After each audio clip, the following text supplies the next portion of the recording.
I'm diving into a film that stirred up a lot of conversation recently, especially among my peer group.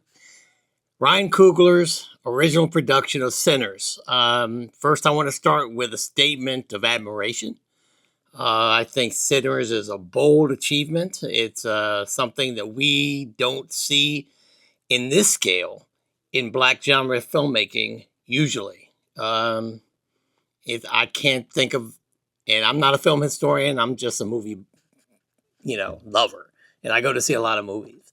And I don't know of one a production of this size that dealt with a subject matter that is this purely black ever. So I really admire this film. I want to be clear that I appreciate what Coogler accomplishes with this movie. It's smart, it's ambitious, it's beautiful to look at, it's sexy, it's intriguing, it's successful.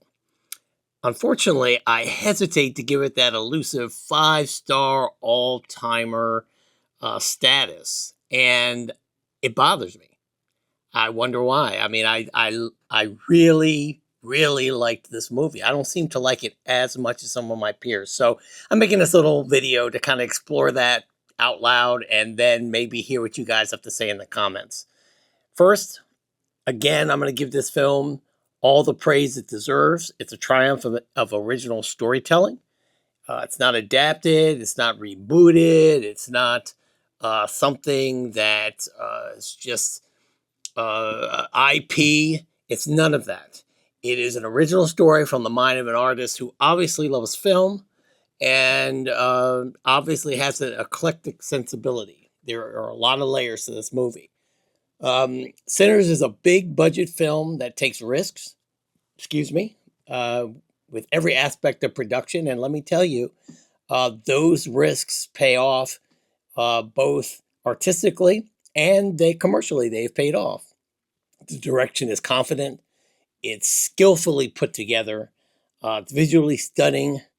And he puts together Bayou Blues, Sweaty Juke Joint, sun-drenched cornfields, and foreboding moonlight and vampires, all in this jambalaya, so to speak, that is really good. The performances are sharp. They're compelling, especially that of Michael B. Jordan, who plays the twins, Smoke and Stack. This is the best portrayal, or one of the best portrayals of twins that I've seen, by the same actor. I haven't seen twins portrayed this well since Jeremy Irons did it in Dead Ringers. Tom Hardy did a good job with the Cray twins in his movie, but I really, really do like Michael B. Jordan's portrayal of Smoke and Stack. You can really invest in the characters, all of the characters' journeys in this movie. Let's talk about the music. The music is memorable, it's soulful, it's intentional. Each note and each beat is woven into the fabric of this movie. So the music is not window dressing, nor is it because there are some horror aspects of the film. It's not something that's used to build you up to a jump scare. It's not made to make you to create an atmosphere of suspense, even though there are suspenseful times, and the score reflects that. But it's not like a Bernard Herrmann thing. This is a really good score that you pay attention to because the music is so good, but it doesn't overwhelm the film. The film's a game changer as far as the movie business is concerned. Because of the box office success, it should open some doors for some black filmmakers with original scripts, which is a good thing. I've been watching this space for decades, and I can say with conviction that this is a watershed moment as far as the business is concerned for black filmmakers, and I hope that we can take advantage of it and do something with it. So let me pivot a bit. Let me define my terms. Now, when I said that I didn't see this as a game changer or as a 5-star movie, what am I calling a 5-star movie or a game changer? These are films, in my opinion, that change you as a movie goer. Like you can use it as a time marker. There was a time before you saw this movie, and then there was a time after you saw this movie. And it either changed the way you saw the world or changed the way you looked at cinema in the future. Some common mainstream examples of these movies from a list I just put together just now would be films like Lawrence of Arabia, The Exorcist, Apocalypse Now, Rashomon, Pulp Fiction, and for my Ray Milland fans, The Man with the X-Ray Eyes. That one's for my sister. Now, I've crafted another list. This is black cinema. Because while Sinners is certainly a mainstream movie that is, definitely a black story, there are movies, because we do live in the United States, that are considered black film. And I want to talk about some of these films that, for me, were what I would call game changers. These aren't the best movies I've ever seen. These are movies that I was a different person from the person I was before I saw the movie. It's a short list. I just came off the top of my head. Lady Sings the Blues, Sounder, Do the Right Thing, Boys in the Hood, Fear of a Black Hat, Boomerang, Ganja and Hess, and Imitation of Life. These aren't good films, just good films. They're formative films for me. Sinners is impressive. There's no doubt about that. But here's the thing. It doesn't haunt me. I admired it, but I didn't feel it in my bones the way I felt with some of those other movies that I mentioned. Part of that may come down to personal taste. Movies are subjective. So I'm still trying to figure out why that is, because I have a lot of good things to say about Sinners, but it just didn't stay with me the way these other ones did. Now, let me get to the real reason that I believe the thing that is keeping me from giving Sinners that 5-star ranking. It's a very petty reason, but I'll share it with you guys since you're my friends.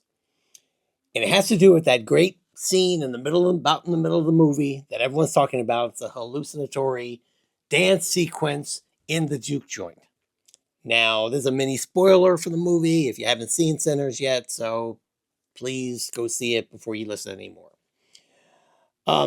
When Preacher Boy sings in the juke joint, as those of us who have seen the movie know, there is this big dance scene where all kinds of apparitions come out or characters that dance along. There's shaman, there's African tribal dancers that dance with the crowd.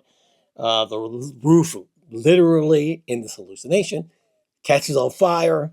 They got modern day DJs. There's a guitarist, people twerking. I kind of bumped on that. A ballerina and Peking opera dancers. It's magnificently filmed. It's expertly filmed. This is one of the best filmed sequences of this type that I've ever seen.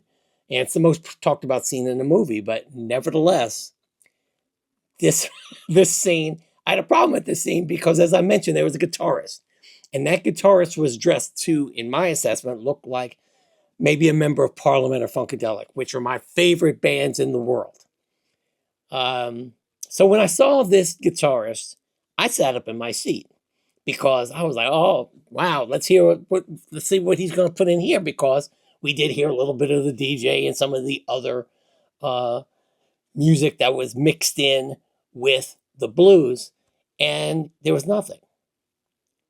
There was no small riff that sounded like Gary Scheider or Eddie Hazel.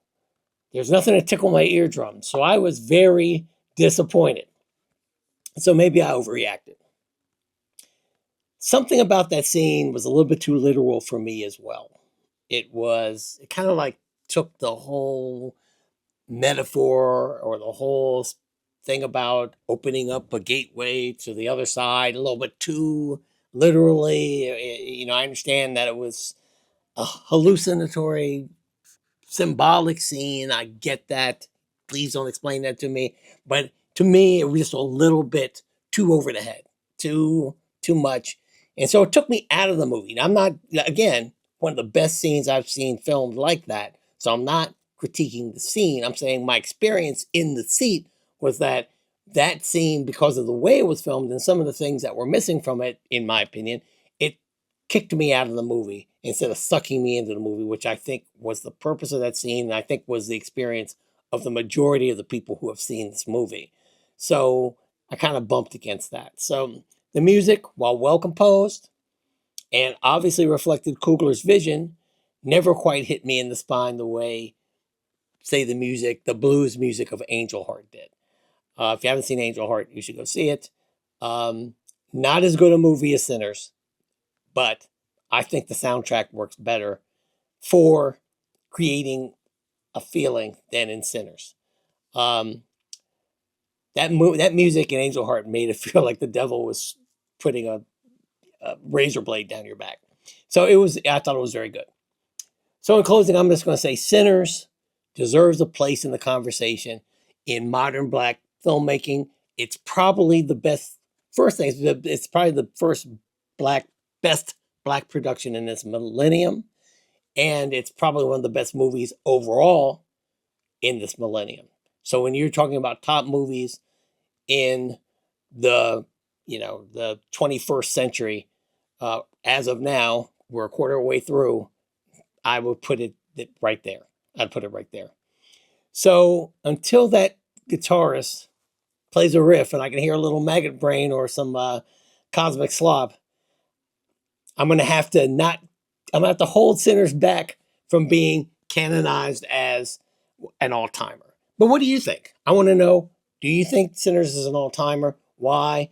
And if you or do you agree with me? And if you don't agree with me, please let me know in the comments. I'd really want to know.